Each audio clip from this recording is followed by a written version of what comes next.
ఇప్పుడు నీవు రుజువు చేసుకున్నావు, నిరూపించుకున్నావు, దా రావే అని తన తొడలపైన కూర్చుండబెట్టుకున్నటువంటిది సింహాసనం పైన ఉన్నటువంటి ఆ వసుధాదేవి సీతాదేవిని తీసుకుని వెళుతున్నారు. అందరూ చూస్తూ ఉన్నారు. సీతాదేవి రాగానే రామచంద్రుడు తీసుకుంటాడు అని అందరూ అనుకున్నారు. మళ్ళీ రాముడు అయోధ్యలో సింహాసన గదుడై పరిపాలన చేస్తాడు అని అందరూ అనుకున్నారు. కానీ అనుకున్నది ఒకటైతే అయినది ఒకటైనది. ప్రజలంతా కూడా హాహాకారాలు చేస్తున్నారు. రామచంద్రునికి కూడా ఇటువంటి పరిస్థితి వాటిల్లుతుంది అనేటువంటిది ఊహకు కూడా రాలేదు. సీతాదేవి నాకు దూరం అయిపోతున్నది, ఇప్పుడు నేను ఎట్లా, నా పరిస్థితి ఏమిటి? ఆమె ఉన్నప్పుడే తాను శక్తివంతుడు, ఆమె లేకపోతే ఆయనలో శక్తి సన్నగిలుతుంది. శివశక్త్యాయుక్తో యది భవతి శక్తః ప్రభవితుం నచేదేవం దేవో న ఖలు కుశలః స్పందితుమపి.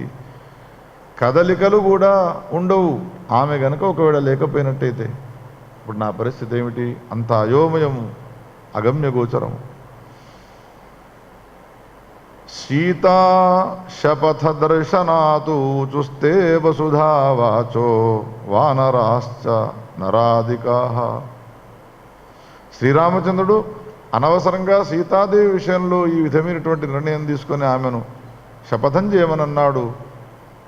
దానివల్ల సీతాదేవి ఇప్పుడు రామునికి దూరం అయిపోతూ ఉన్నది అని కొంతమంది, లేదు లోకంలో ఉన్నటువంటి మనబోటి వాళ్ళ దురదృష్టం వలన సీతాదేవి దర్శనం మనకు కాకుండా పోతున్నది, రాముడిని వదిలిపెట్టి అని ఇంకొంతమంది, అనేక మంది రకరకాలుగా అంటూ ఉండగా క్షణంలోనే సీతాదేవి లోపలికి పోతున్నది. రామచంద్రుని యొక్క స్వరూపాన్ని చూస్తూ రాముడు తట్టుకోలేక ఆమె యొక్క వియోగాన్ని పరిగెత్తుకుంటూ వెళుతున్నటువంటి ఆ భూదేవిని ఆపినాడు. దేవి, నీవు సర్వలోకాల్లో నివసించేటువంటి దానవు, పుణ్యరూపానివి నీవు. నీతో సమానమైనటువంటి ఓపిక కలిగినటువంటి దేవతామూర్తి అనంత బ్రహ్మాండాల్లో ఎక్కడా లేరు. అటువంటి నీ కూతురు అయినటువంటి ఈ సీతాదేవిని నా చేతుల్లో పెట్టి కన్యాదానం చేయవమ్మా. నీకు కన్యాదానం చేసేటువంటి అవకాశం ఇప్పటిదాకా జరగలేదు. ఇప్పుడు నేను కోరుకుంటున్నాను, నీ అమ్మాయిని నా చేతుల్లో పెట్టి కన్యాదానం చేయి అన్నాడు. నా విషయంలో నీవు ప్రసన్నురాలువుగా, సీత నాకు భార్య అయినది అంటే సీతాదేవి తల్లివైన నీవు నాకు అత్తవవుతావు. అందుకని మనకున్నటువంటి సంబంధం ఇది. నీవు సీతాదేవిని తీసుకుని వెళ్ళడానికి వీల్లేదు. ఆ సీతాదేవిని నాకు ఇవ్వమ్మా. ఎంత ప్రార్థన చేసినా నారీ కఠిన త్యాగ భావాత్సా నాశృణోద్రాఘవేరితం. స్త్రీలు గనక ఒకవేళ ఉదాసీనంగా ఉన్నారు, ఎదుటివాణి విషయంలో ప్రసన్న చిత్తలై ఉన్నారు అనంటే ఏదంటే అది ఇవ్వగలుగుతారు. కానీ వాళ్లలో గనక ఒకవేళ భేద బుద్ధి కలిగినది ఎదుటివాణిపోయినానంటే వాళ్ళ హృదయాలు శిలల కన్నా కఠినములైపోతాయి. పార్వతి అసలు రాముడు చెప్పేటువంటి ఈ మాటను ఏమాత్రమూ పట్టించుకోవడం లేదు. సీతాదేవిని చూస్తున్న తప్ప రాముడికి కనీసం కళ్ళతోనైనా చూడడం లేదు. అప్పుడు శ్రీరామచంద్రుడు 1కి 4 సార్లు దేహీని యాచించినాడు సీతాదేవిని. ఆమె లేకుండా తాను ఉండలేడు కావున చివరికి ఏమైనది, కోపానికి వచ్చినాడు. లక్ష్మణ తీసుకురారా నా ధనుర్బాణాలను. లక్ష్మణుడు ధనుర్బాణాలను తీసుకురాగానే అంబుల పొదలో ఉన్నటువంటి బాణాన్ని తీసి భూదేవతపైకి సంధించగానే ఒక్కసారి విహ్వలై భయపడ్డది.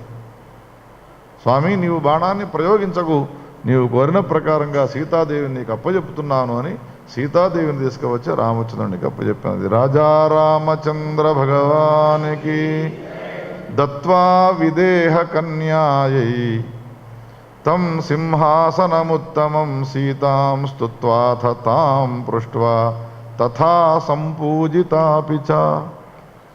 ఏ సింహాసనం పైన తాను వచ్చినదో ఆ రత్నమయమైనటువంటి సింహాసనాన్ని సీతాదేవికి అప్పచెప్పి రాముణ్ణి అనేక రకాలుగా పొగిడి ఆకాశము నుండి పుష్పవృష్టి కురుస్తూ ఉండగా ప్రజలంతా అయోధ్య ప్రజలు సంతోషాన్ని కలిగి ఉండగా దేవతలు దుందుబులు మ్రోగిస్తూ ఉండగా సీతాదేవితో కూడుకున్నటువంటి వాడైన రామచంద్రుడు అయోధ్యకు తిరిగి ప్రయాణమై వచ్చినాడు. ఆనాడు నేను జాతకర్మ చేయడానికి వచ్చినప్పుడు కుషుడు ఒక్కడే కదనే అని అన్నాడు.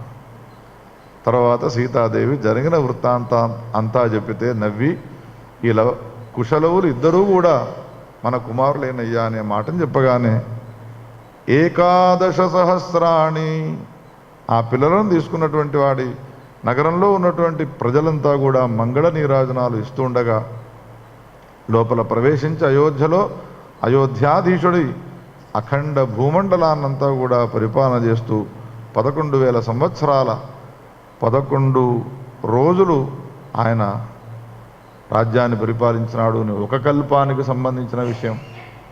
10,000 సంవత్సరాల 10 రోజులు ఆయన రాజ్యాన్ని పరిపాలించినాడు అని ఇంకొక కల్పానికి సంబంధించినటువంటి విషయమే అని 2 కల్పాలకు సంబంధించిన విషయాన్ని శంకరుడు పార్వతీదేవికి వినిపించినాడు. విజ్ఞానహేతుం విమలాయతాక్షం ప్రజ్ఞాఘనం దివ్య సుఖైకరూపం శ్రీరామచంద్రం హరిమాదిదేవం స్వరం రామమహం భజామి.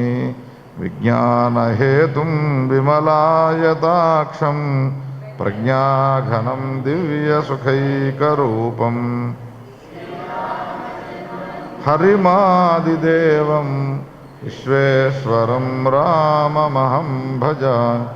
రాజా రామచంద్ర భగవానికి, గౌరీ శంకర భగవానికి, నమః పార్వతీపతయే.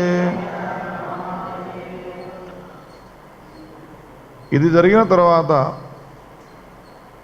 కొంతకాలానికే లక్ష్మణునికి అంగదుడు, చిత్రకేతు అనేటువంటి పేర్లు గల 2 కుమారులు పుట్టినారు. భరతునికి పుష్కరుడు, తక్షుడు అనేటువంటి పేర్లు గల 2 కుమారులు పుట్టినారు. శత్రుఘ్నునికి సుబాహు, యూపకేతు అనేటువంటి పేర్లు గల 2 కుమారులు పుట్టినారు. అందరికీ లెక్క పెట్టినట్టుగానే ఒక్కొక్కళ్ళకు 2 కుమారులు చొప్పున కుమారుల యొక్క జన్మ జరిగినది. ఇక రామునికి సంబంధించినటువంటి అంతఃపురము అయోధ్యానగరంలో కోలాహలంతో కూడుకోనున్నది. ఒక్కళ్ళకు 6 పుత్రులు. వీళ్ళంతా కూడా 5 సంవత్సరాల పిల్లలు వీళ్ళైన తర్వాత మిగతా లక్ష్మణ, భరత, శత్రుఘ్నులకు పుత్రులు పుట్టినారు. వాళ్ళంతా కూడా పెరుగుతూ ఉన్నారు. ఒకనాడు శ్రీరామచంద్రుడు అందరి పిల్లలను దగ్గర ఉంచుకున్నటువంటి వాడై వచ్చినటువంటి వశిష్ఠుల వారిని అడుగుతూ ఉన్నాడు, అయ్యా మా కుశకుమారుని యొక్క చెయ్యి చూసి ఒకసారి వీని జాతకాన్ని చెప్పండి, వీని భవిష్యత్తు ఎట్లా ఉంటుందో. వాల్మీకి ఈ సందర్భంలో రేఖాశాస్త్రాన్నంతా రాసినాడు. చేతిలో రేఖలు ఎక్కడి నుండి ఎక్కడికి ఉంటే ఏమవుతుంది, వాని భవిష్యత్తు ఎట్లా ఉంటుంది. అంతేకాకుండా శరీరంలో ఉండేటువంటి లక్షణాలను బట్టి ముక్కు, కళ్ళు, వెంట్రుకలు, వాని పాదాలు, వాని శరీరంలో ఉన్నటువంటి మాంసము, వాని కండ్లలో ఉండేటువంటి రంగు, దాన్ని బట్టి వాని భవిష్యత్తు ఎట్లా ఉంటుందో ఈ లక్షణ శాస్త్రం అంతా కూడా చెప్పినాడు. శ్రీరామచంద్రుడు అన్నాడు, ఈ పుట్టినటువంటి ఏ పిల్లలు ఉన్నారో వీళ్ళంతా కూడా లక్షణ శాస్త్రంలో ఏ ఉత్తమమైనటువంటి లక్షణాలు ఉన్నాయో అవన్నీ కూడా పుణికి పుచ్చుకొని పుట్టినారయ్యా వీళ్ళు. అందుకని నీవు నిశ్చింతుడవై ఉండు. ఇంతలో సీతాదేవి తాను చలికెత్తలతో వచ్చినది, రామునికి జ్ఞాపకం చేసినది, పిల్లలకు వయసు దగ్గరికి వచ్చినది, జాతకర్మ, నామకరణ, అన్నప్రాశన, చౌల సంస్కారాలు జరిగినాయి. ఇక ముందు జరగవలసినటువంటి ప్రధానమైన ఉపనయన సంస్కారం జరగాలి అనంటే అప్పుడు కుషునికి, లవకుమారునికి ఇద్దరికి కూడా ఉపనయన సంస్కారాన్ని ముహూర్తం చూసి వైభవంగా ఉపనయన సంస్కారాన్ని చేసినారు. వశిష్ఠుల వారు ఆ సమయంలో ఉపనీతులైనటువంటి ఏ వటువులు ఉంటారో వాళ్లకు సంబంధించినటువంటి ధర్మాలు ఏ విధంగా ఉండానో అవన్నీ ఉపదేశం చేస్తూ ఉన్నాడు. అందరూ శ్రద్ధగా వింటూ ఉన్నారు. కుమారా, గురుకులానికి వెళ్ళి గురువు యొక్క ఉపదేశాన్ని స్వీకరిస్తూ భిక్షాటన చేసి గురుకులంలో వేద విద్యలను చదువుకోవాలి. తెచ్చినటువంటి భిక్షను గురువుకు సమర్పించి గురువు ఎంత తీసుకుంటాడో అంత తీసుకోగా మిగిలినటువంటి ఆహారాన్ని నీవు స్వీకరించాలి. గురువు గనక ఒకవేళ ఆహ్వానం చేసి నిన్ను పిలిచినాడు అనంటే ఎన్ని పనులలో నీవు నిమగ్నమై ఉన్నా పరిగెత్తుకుంటూ గురువుగారి సమీపానికి వచ్చి నీ ఉచ్ఛ్వాస నిశ్వాసలు గురువుగారి పైన పడకుండా నిటారుగా నిలబడకుండా సగము వంగినటువంటి వాడవి ప్రవర్తిస్తూ ఉండాలి. ఏ ఒక్కనాడు కూడా గురువుగారికి సంబంధించినటువంటి నిందను చేయకూడదు. ఏ ఒక్కనాడు కూడా గురువుగారికి సంబంధించినటువంటి నిందను ఇతరులు ఎవరైనా చేస్తే నీవు వింటూ అక్కడ ఉండడానికి వీల్లేదు. రెండు చెవులను మూసుకున్నటువంటి వాడవి పరిగెత్తుకుంటూ అక్కడి నుంచి వెళ్ళిపోవాలి. ఇంద్రియములు అనేటువంటివి ఏవైతే ఉన్నాయో ఇవి చాలా బలము కలిగినటువంటివి. ఇంద్రియములు మన శరీరంలోవే మనమే పెంచుతూ ఉన్నప్పటికీ కూడా కాలాంతరంలో ఇంద్రియముల పరిస్థితి ఏమవుతుంది అంటే మనము చెప్పినట్టుగా ఇంద్రియాలు వినవు, ఇంద్రియములు చెప్పినట్టుగా మనం వినవలసిన పరిస్థితి ఏర్పడుతుంది.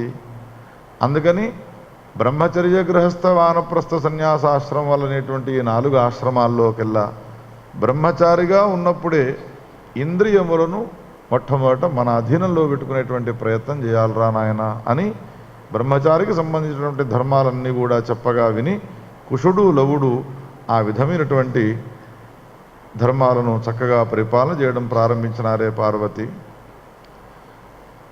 ఇది జరిగిన తర్వాత అధ్యయనం సమాప్తమైనది కుశలవులది. తిరిగి ఆశ్రమ ప్రాంతాల్లో నుండి అయోధ్య నగరానికి చేరుకున్నారు. వాళ్లకు యుక్త వయసు వచ్చినది. సీతాదేవి రామచంద్రునితో అన్నది, మన పిల్లలకు వివాహం చేయాల్సినటువంటి ఒక సమయం ఆసన్నమైనదయ్యా, వీళ్ళు మాట్లాడుకుంటూనే ఉన్నారు. ఇంతలో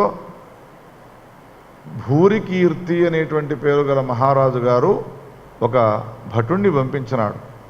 అయ్యా, భూరికీర్తి మహారాజు గారు ఒక భటుణ్ణి పంపించినారు తమ వద్దకు, మీరు అనుమతిస్తే వారు వచ్చి తమరితో మాట్లాడతారట, ఏదో ఒక ఉత్తరాన్ని తీసుకువచ్చినారు, ప్రవేశపెట్టండి అన్నాడు రామచంద్రుడు.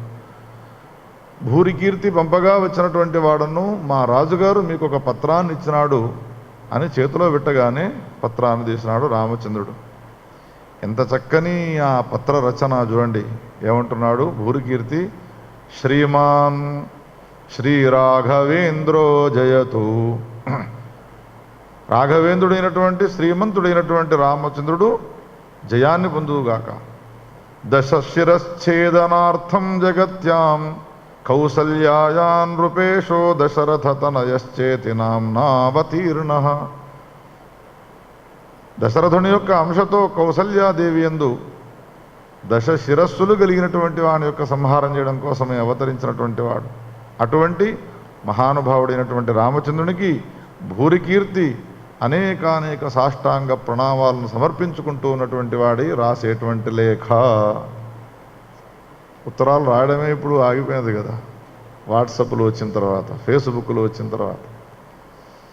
ఆ రాసేటువంటి విధానాన్ని వెనుకటి కాలంలో చదువులలో కూడా ఉండేవి.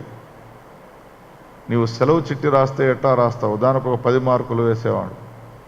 ఒక స్నేహితునికి పత్రం రాస్తే ఎట్లా రాస్తావు.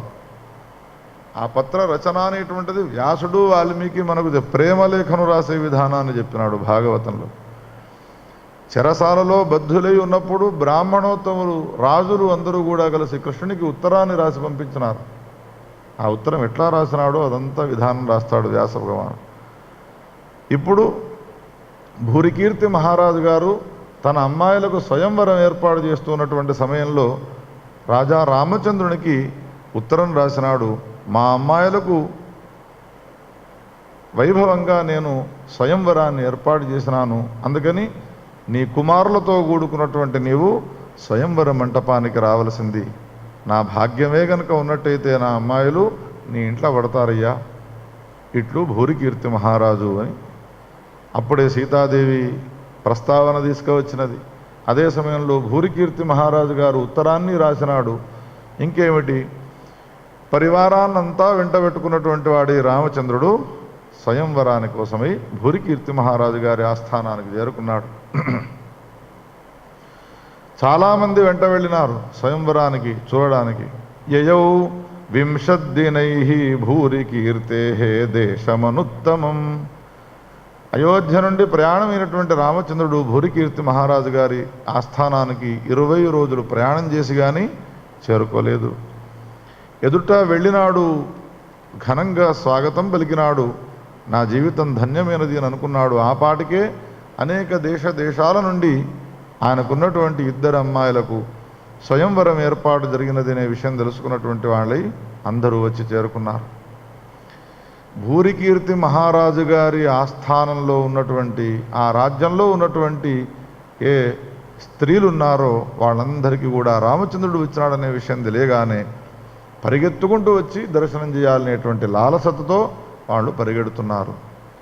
ఆనాడు కృష్ణుడు యమునా తీరంలో మురళిని ఊదగానే గోపికలంతా ఏ విధంగా పరిగెత్తుకుంటూ వచ్చినారో, సగం కాటక పెట్టుకొని ఒకళ్ళు చీరను కట్టుతూ, ఇంకా పూర్తిగా చీరను కట్టుకోకుండా పరిగెత్తుకుంటూ వచ్చిన వాళ్ళు కొంతమంది, అన్నం వడ్డిస్తూ వడ్డించే పాత్రను కింద వారవేసినటువంటి వాళ్ళు కొంతమంది పరిగెడుతూ ఎట్లా వచ్చినారో ఆ విధంగా రాముని యొక్క రూపాన్ని దర్శించడం కోసం అందరూ హుటాహుటిన పరిగెత్తుకుంటూ వస్తూ ఉన్నారు.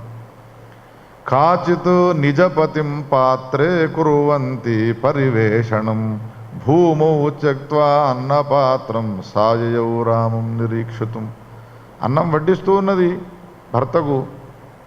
రాముడు వచ్చినాడు అనే మాట వినగానే ఆ గిన్నెను కింద వారవేసి పరిగెడుతున్నాడు. ఏమీ ఎటు పోతున్నావు? రాముడు చూడడానికి పోతున్నాను. మరి నాకెవరు వడ్డించాలి? నీవే వడ్డించుకో, నేను రాముడు చూడడానికి పోతున్నాను. భర్త పైన ఉండే అభిమానాన్ని వదిలిపెట్టి పరిగెడుతున్నారు కొంతమంది. కాచిత్ స్నాత్వా దివ్యవస్త్ర కుర్వతి సా ప్రదక్షిణా తులసీంచ మహాదేవం. ప్రతిరోజు 21 ప్రదక్షిణాలు చేయడం తులసికి అలవాటు. ఆమెకు 3-4 ప్రదక్షిణాలు చేసిన రోజు లేదు. రాముడు వచ్చినాడు కానీ ఈ ప్రదక్షిణాలు రోజు ఉన్నాయి, రాముడు చూద్దాం పదా అని పరిగెత్తుకుంటూ వెళ్ళినట. ఇంకొక అమ్మాయి మహాదేవం చ శ్రుత్వా, శివుని ఆలయానికి వెళ్ళి ప్రదక్షిణాలు చేయడం ఒక అమ్మాయికి అలవాటు. 4 ప్రదక్షిణాలు చేసినదో లేదో 11 ప్రదక్షిణాలు కావాలి, రేపు చేస్తాను మిగతావి, నేను రాముడు చూడడానికి పోతాను అని పరిగెత్తుకుంటూ వెళ్ళినారు. అంత అభిమానం రాముడంటే ఆనాటి కాలంలో. ఆనాడేమిటి, ఈనాటి వరకు కూడా రాముడంటే అభిమానించేటువంటి వాళ్ళు ఉన్నారు. మానవ జన్మ వచ్చినందుకు ఆ ప్రభు అయినటువంటి నారాయణమూర్తి ఎన్నో అవతారాలు ఎత్తినాడు.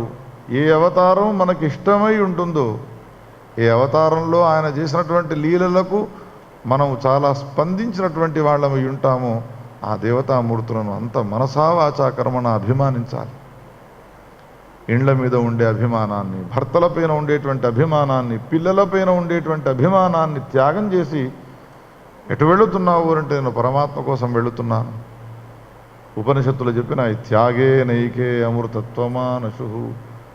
త్యాగం చేయకపోయినట్టయితే అమృత స్వరూపుడైనటువంటి పరమాత్మ యొక్క స్థాయి మనకు లభించదు. ఆ స్థానం మనకు లభించాలి అని అంటే నాది సంసారమే నాకు ఆనందాన్ని ఇచ్చేది అని కూర్చున్నామనుకోండి, నా పిల్లలే నాకు ఆనందాన్ని ఇచ్చేవాళ్ళు అని పిల్లలపైన అభిమానాన్ని, మిత్రులపైన అభిమానాన్ని మనం పెట్టుకుంటే ప్రయోజనం ఏమీ లేదు. కాలాంతరంలో ఇవన్నీ మనకు దుఃఖాన్ని కలిగించేటివే.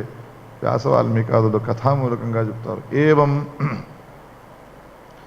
కర్మాణ్యనేకాని కురువత్యస్తాః పురస్త్రియః విహాయ తాని సర్వాణి యయౌ రామం నిరీక్షితుం. శ్రీరాముడి దగ్గరికి వెళ్ళినారు పరిగెత్తుకుంటూ. ఏనగపైన కూర్చొని ఉన్నాడు. వచ్చిన వాళ్ళు వట్టి చేతులతో రాకుండా చేతుల నిండా ఎక్కడ చెట్లు కనిపిస్తే అక్కడ పూలను తెంపుకుంటూ వచ్చినారు. రామచంద్రుడి పైన ఆ పూలన్నిటిని కూడా చల్లినారు. నిజంగా ఈ రాముణ్ణి చూస్తూ ఉంటే రాముడు గొప్పవాడు అని అనిపించడం లేదు మాకు. ఆ కౌసల్యాదేవి చాలా ధన్యురాలు. ఎన్ని జన్మలు ఆమె తపస్సు చేస్తేనో ఈ రామచంద్రుడు ఆమె కొడుకుగా పుట్టినాడు. కాదు ఇంకొకళ్ళు ఏమన్నారు, సీతాదేవి ధన్యురాలు. సాధన్యా సీతా జనకనందిని యస్యాహ. ఇంకా కొంతమంది ఏమన్నారు, కాదు తప్తం జానక్యా దుష్కరం తపః పూర్వజన్మనియః యత్ పుణ్యాత్ రాజరాజ ప్రియా భవతు. సీతాదేవి ఎన్ని జన్మలు చేసినటువంటి పుణ్యము ఆమెకు ఈయన భర్త అయినాడు. నిజంగా సీతాదేవి ఎంత గొప్పది, కౌసల్య ఎంత గొప్పది. దశరథ మహారాజు గారు ఎంత గొప్పవాడు, లక్ష్మణ భరతులు ఎంత గొప్పవాళ్ళు.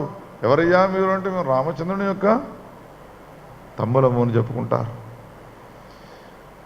చివరికి ఈ విధంగా అందరూ తనను గురించి అనుకుంటూ ఉన్నటువంటి మాటలన్నిటి కూడా వింటూన్నటువంటి వాడే రామభద్రుడు ఆ భూరికీర్తి మహారాజు గారి యొక్క ఆస్థానంలో దిగినాడు. ఏనుగ నుండి ఘన స్వాగతం లభించినది. లోపలికి వెళ్ళినారు అంతఃపురంలోకి. విశ్రాంతి తీసుకున్న తర్వాత తెల్లవారి ముత్యాల సరములతో కమ్మని ధూపధూపితం చేసినటువంటి సభామంటపంలో అనేక మంది రాజన్యులు యువకులంతా కూర్చొని ఉండగా ఈయన భూరికీర్తి మహారాజు గారి యొక్క పుత్రిక చంపక అనేటువంటి పేరు గల అమ్మాయి, చాలా సౌందర్యవతి, చేతులలో పూలమాలను ధరించినటువంటిది, బయలుదేరినది. చంపికా నామ్యై, సునంద అనేటువంటి పేరు గల ఒక వృద్ధురాలున్నది. ఆమె చాలా మేధస్సు కలిగినటువంటి స్త్రీమూర్తి, వృద్ధ సువాసిని. చంపికను చేతులు పట్టుకొని తీసుకువెళుతూ కూర్చొని ఉన్నటువంటి ఎంతమంది రాజకుమారులు ఉన్నారో యువకులు, వాళ్ళందరి పరిచయం చేస్తూ ఉన్నది. వీడు కేరళ దేశీయుడు, వీనికి ఇన్ని ఎనగలున్నాయి, గుర్రాలున్నాయి. ఏమాత్రము స్పందన లేకుండా ఉన్నటువంటి అమ్మాయిని చూసి ముందుకు నడిచి, వీడు కర్ణాటక దేశం నుండి వచ్చినాడు, వీనికి ఇన్ని గుర్రాలున్నాయి, వీడు చదివినటువంటి విద్యలు ఇవి. ఏమాత్రము స్పందన లేకుండా ఉన్న అమ్మాయిని చూసి ఇంకా ముందుకు వెళుతున్నది. ఈ విధంగా 15-20 మంది యొక్క పరిచయం చేసిన తర్వాత పక్కన కూర్చొని ఉన్నటువంటి రామచంద్రుడిని చూసి ఒక్కసారి శరీరంలో పులకాంకురాలు కలిగిన ఆమె ఏమన్నది అనంటే, మహత్తే చంపికే దైవం ఏన పశ్యసి రాఘవం ధన్యోహం అపి యా రామం దృష్ట్వా స్తోతుం పురస్థిత క్వాహం మందమతిర్నారి క్వరామో గుణసాగర. మందమతి అయినటువంటి నేనెక్కడ, రాముడికి సంబంధించిన గుణగణాలు ఎక్కడ? ఆయనకు సంబంధించినటువంటి గుణాలను గురించి చెప్పాలి అంటే ఆయన 2-3 గుణములు కాదు, ఆయన గుణసాగరుడు, కరుణాసాగరుడు, ప్రేమ సాగరుడు. మనం అనుకున్నాం కదా, మనకు సముద్రం కంటే పెద్దది ఏది లేదుగా. ఈ భూమండలము సముద్రంలో ఉన్నది కాబట్టి సముద్రమే పెద్దది. అందుకని కరుణ ఆయనలో ఉన్నది ఎంత, సముద్రం అంతా ఉన్నది. ప్రేమ అతనిలో ఉన్నది ఎంత, సముద్రం అంతా ఉన్నది. అసలు ఒకవేళ రాముని గురించి చెప్పాలి అని అనుకుంటే నాబోటి స్త్రీ జన్మనెత్తినటువంటి దానికి అవకాశం వచ్చినందుకు నేను గర్విస్తున్నాను. కానీ నిజమైనటువంటి రాముడి గురించి చెప్పవలసిన వాడు అనంత బ్రహ్మాండాల్లో ఒక్కడే ఒక్కడు. వాడెవడు అంటే వాల్మీకి. వాల్మీకి చెప్పవయ్యా రాముడి గురించి అంటే 100 కోట్ల శ్లోకాలతో రాముని యొక్క చరిత్రను చెప్పినాడు. 100 కోట్లు కాదు, వాల్మీకి ఏమంటాడు, 1000 కోట్లు రాసినా నేనైతే చెప్పలేను రాముని గురించి. మరి ఎవరయ్యా చెప్పగలరు అంటే కైలాసాధీశుడైనటువంటి మహాదేవుడు చెప్పగలడు. శంకరా చెప్పవయ్యా రాముడి గురించి అంటే మౌనంగా ఉంటాడు. రాముడి గురించి నేను చెప్పాలి అంటే మౌన వ్యాఖ్య ప్రకటిత పరబ్రహ్మతత్వం యువానం. మౌనంగా ఉండడమే చాలా గొప్పనైనటువంటి విషయాన్ని రాముడి గురించి చెప్పడం అవుతుంది. ఎందుకు అనంటే వేదములే ఆయనను గురించి చెప్పడానికి పోయి వెనకకు తిరిగి వచ్చినాయి. యతో వాచో నివర్తంతే అప్రాప్య మనసా సహా. నాబోటి వాడేం చెప్పగలుగుతాడు?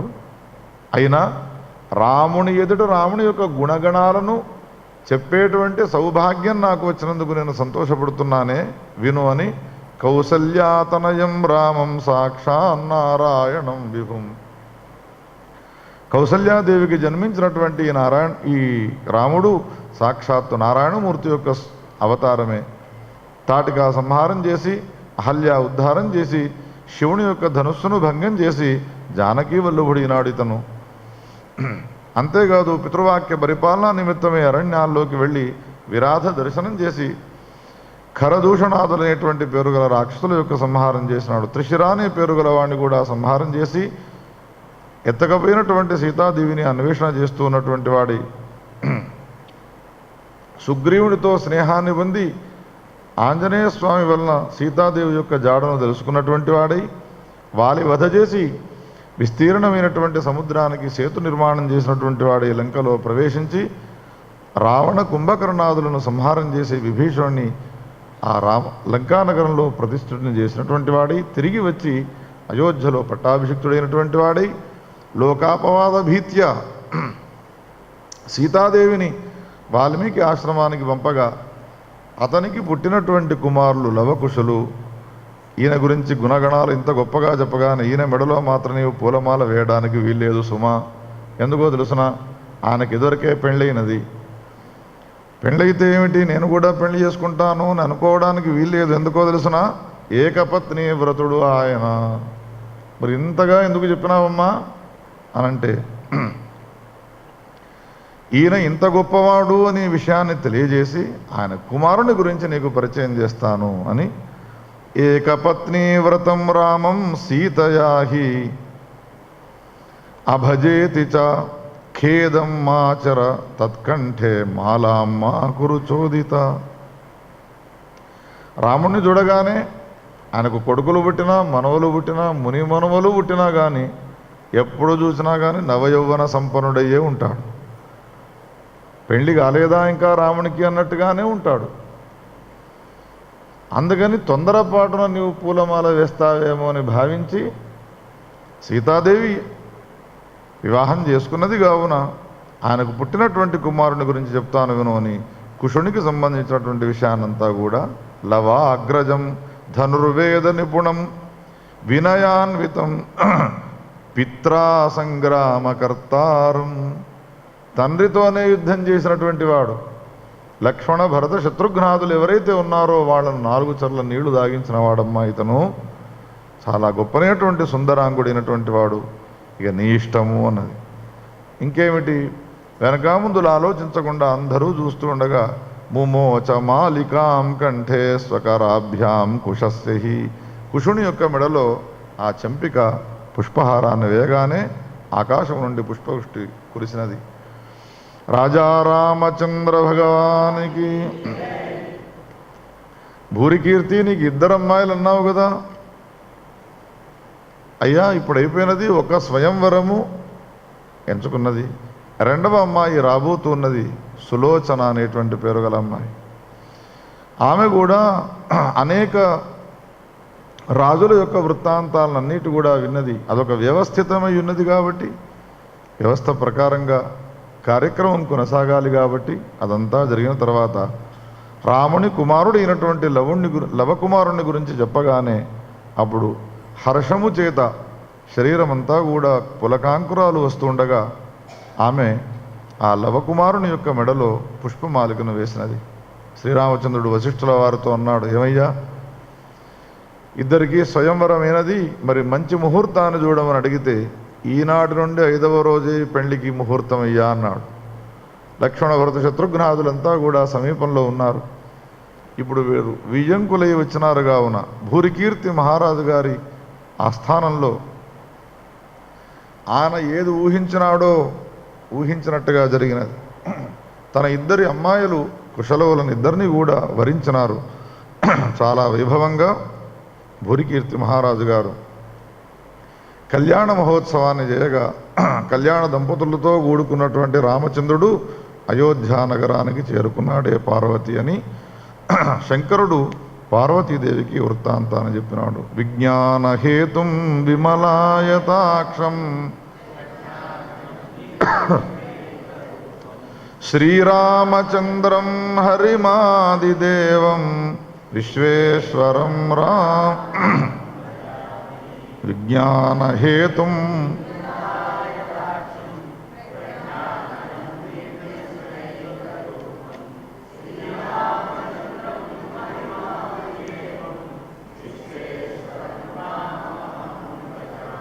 రాజా రామచంద్ర భగవానికి, గౌరీ శంకర భగవానికి, జగదంబ విశ్వపాలిని మాతాకి నమః పార్వతీపతయే.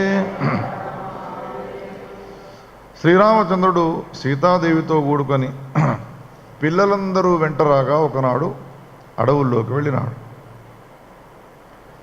ఈ అడవుల్లోకి వెళ్ళడం అనేది ఇది సామాన్యమైపోయినది. సీతాదేవి గర్భవతి అయినా అడవికి పోతా ఉంటుంది. ఆమె మొక్కులు తీర్చుకోవడానికి అడవికి పోతుంది. పిల్లలందరూ పెండ్లయ్యి ఉన్నారు, ఎక్కడికైనా వినోదానికి వెళదాము అనంటే అడవికి పోదాము అన్నారు వాళ్ళంతా కూడా. అడవిలో సంచారం చేస్తూ అగస్త్యుని యొక్క ఆశ్రమానికి చేరుకున్నారు. కొత్తగా పెళ్ళిళ్ళైనటువంటి పిల్లలతో కూడుకున్నటువంటి వాడే అక్కడికి వెళ్ళినాడు. అగస్త్యుల వారు చక్కగా వచ్చినటువంటి